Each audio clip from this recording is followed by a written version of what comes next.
Okay, this video is going to be getting to some weird territory, but here we go. So, in order to understand what's going on in Gilda, you need to know something about cuckoldry. Um, this is complicated, and some of you were already snickering because it's a ridiculous thing to talk about in a college classroom, but you need it to understand Gilda. So, let's talk about it. So, in Shakespeare's day, the cuckold is a word, really kind of like slang almost, that means a person who is being cheated on. For some reason in Shakespeare's day, and nobody fully understands why this is, they used to imagine that if you were being cheated on, it was like you had horns, like antlers coming out of your head, or like bull's horns coming out of your head. Nobody really knows why. People think it maybe has something to do with the fact that theoretically in nature, a male deer might fight with another male deer by locking horns with them, and that they battle it out to see which one has sex with the female, and that the stronger animal wins the woman or whatever. Um, so for Shakespeare's day, and it comes up. Shakespeare's obsessed with it. It's again and again and again and again. His characters make these jokes about like, oh, you got horns on your head. Your wife is cheating on you. Um, in the movie where Lawrence Fishburne plays Othello and he worries his wife is cheating on him, he constantly does this because I think he's checking his forehead for sort of horns. It's like a weird. Nobody thought it would literally happen, but it's like a weird metaphor for anyway. So the cuckold is a person who is being cheated on, the husband whose wife is sleeping with other men, and he has these invisible horns that other people can see, and it's like a metaphor for how he's being humiliated, and everybody knows. Um, so there's that. Now, some of you who are snickering when I said the word cuckold out loud, the modern use of the word cuckold is gotten slightly complicated. Um, First of all, cuck or cuckold is used as a slang term to refer to like a weak man. They call it if someone calls you a cuck, they mean that you are you're weak. You're so weak you can't keep your wife, satisfied or whatever. But also you're weak in all areas of your life. It's just meant to be a general insult, like calling somebody weak. Um, Now here's where it gets complicated. Um, so cuckoldry in sort of modern day life has also become a subgenre of hardcore pornography. Um, and also it's like a sexual fetish that people have, and the sexual fetish consists of a guy, like a husband, who watches his wife having sex with a big strong man who really satisfies her. And the complicated thing in sort of the cuckold fetish pornography lifestyle, etc., is that the husband is humiliated because here's some bigger, better man satisfying his wife, but also like turned on by the experience for all kinds of complicated reasons that are tricky to get into, but may involve. Am I going to do this? Let's see. Um, the husband might be turned on by this activity because, on the one hand, it's live pornography, so that's sexually titillating. But that also, does the husband wish he were the big strong man who could satisfy his wife, in which case he's identifying with the guy fucking his wife in the same way that you might identify with Captain America in a movie because you want to be strong and tough and be the winner. And so the husband is watching this guy have sex with his wife and he wants to be that guy, or does the husband like want to be the woman and have sex with the guy, in which case it's some kind of sort of repressed same-sex longing, blah blah blah. So it's a complicated sort of sexual arena. It's made doubly complicated in America, where the big strong guy having sex with a woman is very often black, because there's like a fetishization of the big black guy and the white wife, and so in America it's doubly complicated with the sort of racial dynamics and the power dynamics and all of that.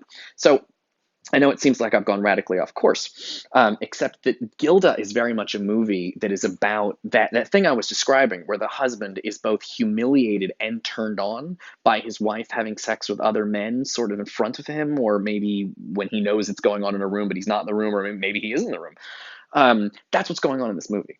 Uh, One of the first things Johnny says about Gilda when he walks away from Balin and Gilda is he's narrating, and he says, like, I didn't know if I wanted to hit him or hit her or just sort of watch them both. And like it's a complicated thing he's saying, because he's not sure if he wants to hit Balin meaning hit Balin and kiss Gilda, or if he wants to hit Gilda because he says maybe I want to hit him, meaning I want to hit him because I want Gilda because I love her, or maybe he wants to hit her because he hates her. But he's also like in a weird position where he's watching the two of their relationship, um, and so and he's in this tricky spot. So just and he keep again and again we return to this idea of ambivalence, that he's both turned on and repulsed. He both loves her and he hates her. Um, so the thing in the scene where he comes up with a cover story, right? So Gilda runs off with some guy to have sex with him.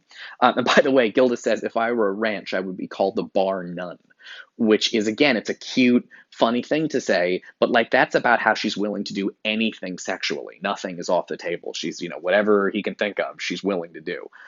She's sort of this sexually voracious woman, and he's both turned on and repulsed by this. But he says to her, because he's trying to cover for her, because interestingly, Gilda's also being very self-destructive. She clearly had a bad past with Johnny and is now punishing herself. It seems like she maybe cheated on him with guys, and that's why they broke up. And she's upset about it. She marries Balin as like a rebound thing.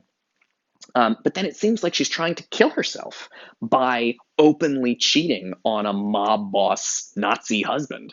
So what does she do? She goes out with these guys, and then one of the first guys she goes out with, she's like ready to walk that dude in the front door of her home with her husband inside.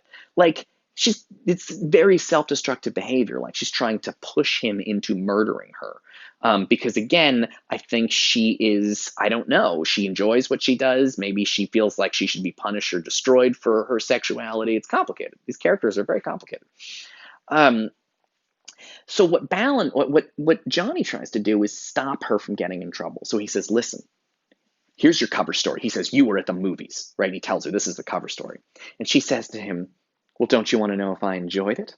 See, and she's messing with him because she knows that he gets enjoyment out of the fact that she got enjoyment being with this guy.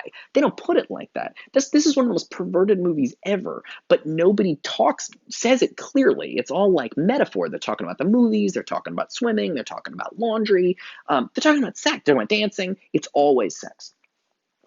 So she's kind of teasing him with it and kind of harassing him. But she was about to just completely she was going to walk this guy right into Balin and get in a whole lot of trouble. Okay, cool. This is going pretty well. And I'm going to say another little bonkers professor thing. This is the kind of thing that students make fun of professors for overreading. So I'm just going to say it quick, and it's a little embarrassing and ridiculous. But I mentioned that this movie is always about three people. Wait. I'm sorry, I'm talking about something else more important. Carnival. There's a big party going on, the Catholic celebration of pleasure before you fast and give things up for Lent. So it's basically you're going to have to give something up for 40 days, so a party now, and you'll have to pay for it later. And there's a whole conversation about Carnival between like that old maid and Gilda. But when they're bringing, when Uncle Pio brings costumes in, the two costumes he has for Johnny or Balin or whatever, but he has a bull with horns and he has a fool, like a court jester. It's worth pointing out that these two things, as far going back to Shakespeare and even before that, the bull with horns is the symbol of the guy being cheated on by a sexually voracious woman. And the fool is the exact same thing. You're a fool if your wife is cheating on you. You're the bull with the horns if your wife is cheating on you. I know in cuckold porn, the bull is the big strong guy, but in Shakespeare's day and for a lot of the history of sort of cuckoldry, the bull, the one with the horns, is the weak guy getting cheated on. It's complicated. I don't know. These things change meanings like in a dream. The important thing is that the two costumes that Uncle Pio brings for Balin to wear are the bull with the horns and the fool, both symbols of being cheated on. Interestingly, for that party, Gilda dresses as a bullfighter, and she has the whip, which is used to control the bull. So like the costume choices at the party, and even the theme of the party itself, which is enjoy pleasure now and pay for it later, becomes a theme in the movie. Okay, cool. I'll pick it up in the next video.